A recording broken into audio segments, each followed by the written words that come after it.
वंदे गो मातरम। भाइयों, परम पिता परमेश्वर कब हमें गर्म कपड़े पहना दे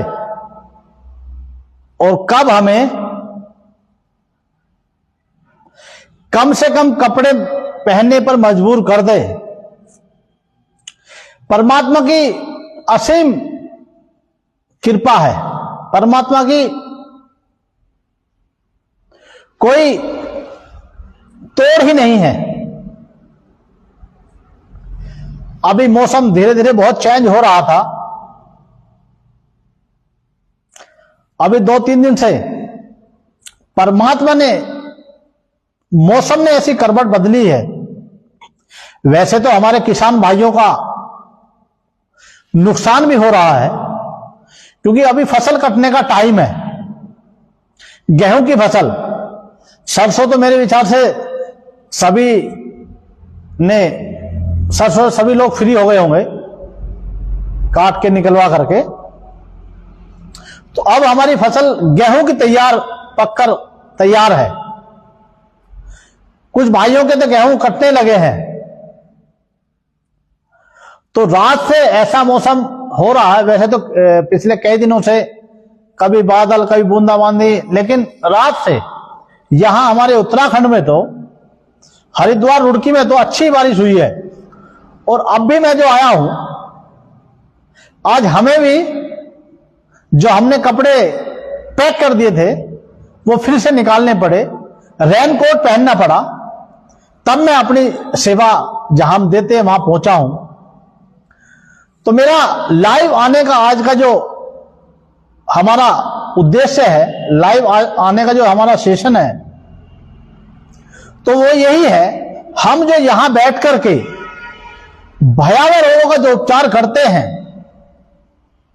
ऐसा पेशेंट जिनको सब जगह से नकार दिया गया हो, उनको हमारे यहां से उपचार लेने के बाद बहुत आराम मिलता है, बहुत रिलीफ मिलता है। तो मेरे भाई और बहनों, क्योंकि हमारी जो चिकित्सा है वो हमारी देसी गाय से जुड़ी हुई है। देसी गाय को तो लोग बाग आजकल भूल भी रहे हैं, लेकिन कुछ हमारे महापुरुष साधु संत लगे हुए हैं अपनी गौ माता को बचाने के लिए। सभी हमारे जो हिंदू भाई हैं उनको जागरूक करने के लिए गायों को कैसे हम बचा सकते हैं और कैसे हम उसको सेवा कर सकते हैं। क्योंकि बहुत पुराने समय से हम जब से हमें होश है, तो हमारे जो बड़े बुजुर्ग थे वो गाय और बैल हर घर में हुआ करती थी। अब तो मशीनरी का जमाना है, लेकिन इसी वजह से बछड़े को कोई लेना नहीं चाहता है। बछड़े को तो कैसे बस इसको खोल दे खुंटे से, क्योंकि पहले उसकी उपयोगिता थी और अच्छे खिला पिला करके अच्छे उससे उसकी सेवा करते थे।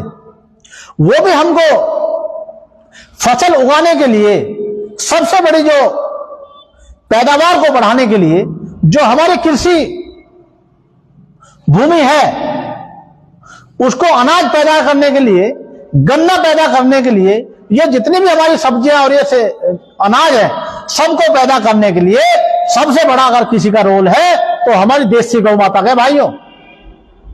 अब लोगों में रुझान तो आ रहा है, लोगों में रुझान तो आ रहा है अपने गाय को बचाने के लिए, गाय की जो महत्व है उसको समझने के लिए लोगों में क्रेज तो बढ़ रहा है, लेकिन कुछ लोग तो दिखावे के लिए करते हैं। तो मैं ऐसे पाखंडियों से यही निवेदन करता हूं, बिल्कुल भी दिखावे का काम ना करे, ओरिजिनल धरातल पर काम करके दिखाए हमारी देसी गौ माता को बचाने के लिए।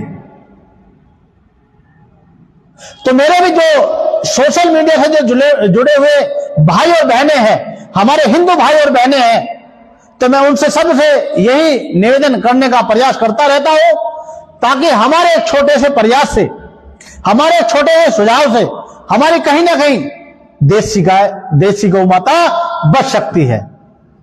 और हमारा कर्तव्य बनता है, हमारे हिंदू भाइयों का कर्तव्य बनता है अपनी देसी गौ माता को बचाने के लिए, चाहे वो किसी भी रूप में हो। और हमें अभी जैसे कई देशों में युद्ध छिड़ा हुआ है, अब भी फिलहाल चल रहा है, कभी थोड़ा डाउन होता है, कभी फिर चल जाता है। तो अभी जैसे हमारे देश में किल्लत आई गैस की, तेल की भी धीरे धीरे किल्लत आ रही थी, तो लोगों को बहुत परेशानी झेलनी पड़ी है। अब भी समझ जाओ मेरे भाइयों और बहनों, क्योंकि अगर हम अपने घर में गाय रखते हैं,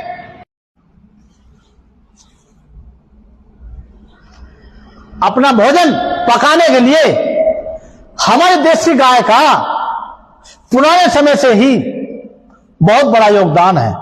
मैं भी कोशिश कर रहा हूं अपने घर में पुरानी जो हमारी चीजें थी, चक्की हुई हाथ वाली जो चक्की हुआ करती थी, उसमें हमारी जो सब उसी के द्वारा आटा पीसा करते थे, दालें भी उसी से पीसा करती थी, और चूल्हा जलाने के लिए हमारी देसी गौ माता का गोबर का उपला बना करके वही ज्यादातर हमारे भोजन के लिए, हमारा भोजन पकाने के लिए सबसे बड़ी अगर किसी की भूमिका थी, वो हमारी देसी गौ माता के गोबर की थी। उस समय तो लोग बाग नहीं जानते थे गौमूत्र के बारे में, खाली दूध और गोबर का प्रयोग करते थे। हमारी खेतों में पैदावार बढ़ाने के लिए भी हमारी देसी गौ माता का ही गोबर का प्रयोग किया जाता था। आज तो ऑर्गेनिक बताते हैं, ऑर्गेनिक। अरे पहले से ये चलता आ रहा है ऑर्गेनिक, लेकिन धीरे धीरे हम लोगों ने अपनी कड़ी को तोड़ते गए हैं, अपनी कड़ी को छोड़ते गए हैं, अपनी पुरानी चीजों को छोड़ते गए हैं। तो मेरा आप सभी से यही निवेदन है कि मेरे भाई और बहनों, अगर हमको स्वस्थ रहना है तो हमें अपनी देसी गौ माता को अवश्य बचाना पड़ेगा। आज नहीं तो कल आप लोगों को स्वीकार करना पड़ेगा। जिन लोगों को पता चल गया है या पढ़ रहे हैं, वो इस गौ माता का महत्व समझते हैं, जानते हैं। ये आपको मैं कोई दिखाने के लिए कोई पाखंड नहीं कर रहा हूं, मेरा यही उद्देश्य रहता है, हमारी देसी गौ माता कैसे बचे। हम भी बचाएंगे अपनी देसी गौ माता को, हम भी कोशिश कर रहे हैं बचाने के लिए।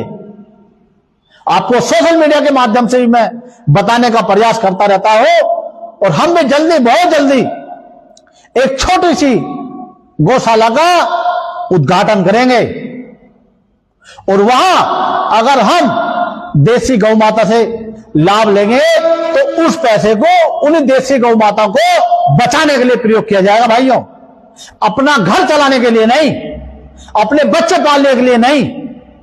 हम अगर गौ माता से कोई लाभ लेंगे तो हम अपनी देसी गौ माता को अच्छा भोजन, उनका पैसा उन्हीं पर लगाने की कोशिश करेंगे। मेरे भाइयों बहनों, हो सकता कुछ ऐसी गौ माता हमारे पास रहे, क्योंकि वो तो जगह की व्यवस्था देखनी पड़ेगी कि कुछ गौ माता की हम भी सेवा कर सके, जिनको लोग बाग नकार देते हैं, छोड़ देते हैं लावारिस अवस्था में।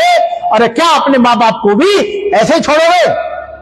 ऐसे बहुत कुछ लोग हैं जो अपने माता पिता को भी जो वृद्ध आश्रम में है उनमें छोड़ करके आ रहे हैं, क्योंकि उनके संस्कार नहीं है, उनको संस्कार ऐसे नहीं दिए गए हैं, उनको शिक्षा ऐसी नहीं दी गई है। तो मेरे भाई और बहनों, मेरा आप सभी से यही निवेदन है, जैसे एक साथी है, हमारे छोटे भाई हैं पंडित गोलू चौबे जी, वैसे तो बिहार के रहने वाले हैं, गोपालगंज के, तो वो भी बहुत अच्छा कार्य कर रहे हैं अपनी देसी गौ माता को बचाने के लिए। एक गौशाला भी उन्होंने चालू की है, वहां भी अच्छे से सेवा की जा रही है गायों की। और ऐसी जो गाय है जिनको लोगों ने छोड़ दिया हो, तो आप गोलू पंडित पंडित गोलू चौबे जी से भी संपर्क कर सकते हैं। उनका भी मैं आपको संपर्क सूत्र दे सकता हूं। हरिद्वार में कहीं भी इस तरह की अगर कोई हमारी गौ माता परेशान हो रही हो, तड़प रही हो, चोट खा चुकी हो, तो पंडित जी के या हमारे दिए गए नंबर पर संपर्क कर सकते हैं, क्योंकि हमें पता है अगर हमको बचाने वाली है तो हमारी देसी गाय गौ माता है। मैं देखता हूं बहुत सारे लोगों ने बहुत बड़ी बड़ी गौशाला खोल रखी है, लेकिन ज्यादातर लोगों ने धंधा बना रखा है, बिजनेस। उसके अंदर बड़े बड़े प्लांट लगा दिए गए हैं गौशालाओं के अंदर। लेकिन ये अच्छी बात है, कम से कम चलो रोजगार के लिए सही, लेकिन हमारी गौ माता को जो बचा रहे हैं आर्थिक उससे सही।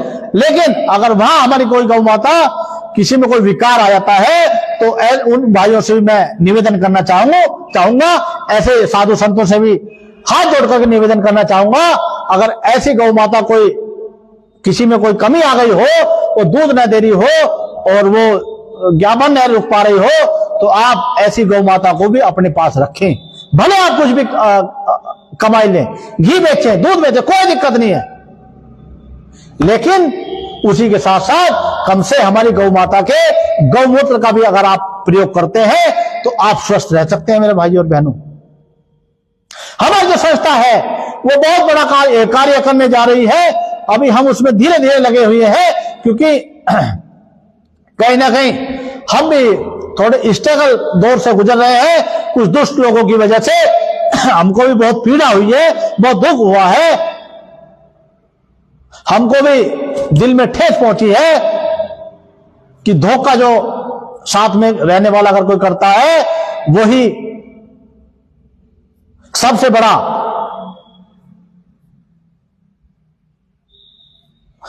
बड़ा दुष्ट आदमी होता है, सबसे निकम्मा। तो मेरे भाई और बहनों, आप सभी से यही निवेदन है, आप हमारी संस्थाओं के दिए गए नंबर पर संपर्क कर सकते हैं। और हमारी अच्छी जो, मैं ये नहीं कह रहा हूं कि आप हमारी संस्था से जुड़े, आप जिससे भी जुड़े अच्छी संस्थाओं से जुड़े। मेरा आप सभी से यही निवेदन, क्योंकि हम यहां जो सेवाएं दे रहे हैं, हम जो गौशाला में भी सेवाएं देंगे, वो हमारी सब सेवाएं हमारे देसी गौ माता पर ही आधारित हैं। वो भले दूध नहीं देगी, लेकिन अगर हमें मूत्र भी देगी तो हमारे लिए वो दूध से भी ज्यादा महत्व मूत्र का है, क्योंकि हम जो कार्य करते हैं, वो जो हम सेवा करते हैं, भयावह रोग से पीड़ित रोगियों के लिए हम सेवा देते हैं, चिकित्सा करते हैं। तो आप सभी से यही निवेदन है, इस तरह के वीडियो को आप ज्यादा से ज्यादा शेयर करें, ताकि हो सकता है हमारे एक छोटे से प्रयास से एक हमारी गौ माता बच जाए, और उस गौ माता को बचने से हो सकता है किसी का परिवार बच जाए। हम कोई पाखंड नहीं करते हैं, हम जो आपको बताते हैं बिल्कुल सच्चाई बताते हैं। तो मेरे भाई और बहनों, आप सब जो हमारे पंडित गोलू चौबे जी हैं, वो हमारे छोटे भाई के समान हैं। बहुत अच्छी पूजा पाठ कराते हैं, बहुत अच्छा उनका हरिद्वार शहर में बहुत अच्छा नाम भी है, बहुत लोग अच्छे अच्छे लोग जानते हैं। और ऐसा नहीं है कि बड़ों के लिए, वो छोटों के लिए कुछ ना कुछ मदद करते रहते हैं, और पूजा पाठ कराने के लिए कोई पैसे का कोई मोल नहीं रखते हैं, कोई कीमत नहीं होती है उनके यहां। जो आप दे सकते हैं अपनी खुशी से वो उनको दे। जज कराते हैं, कोई भी पूजा किसी तरह की हो, वो लगभग सभी को कराते हैं। आप उनसे भी जुड़ना चाहिए आप लोगों को, क्योंकि अच्छे लोगों से अगर जुड़ोगे, अच्छी अगर पूजा पाठ कराओगे, तो मैं समझता हूं आपको कहीं ना कहीं आत्मिक शांति मिलेगी, लाभ मिलेगा। तो मेरे भाई और बहनों, वो भी श्री सर्वेश्वर महादेव मंदिर ट्रस्ट बहादुराबाद, जो गंगा नहर के किनारे स्थापित है, उस संस्था के द्वारा गोरक्षा दल का अभी पिछले महीने ही गठन हुआ था।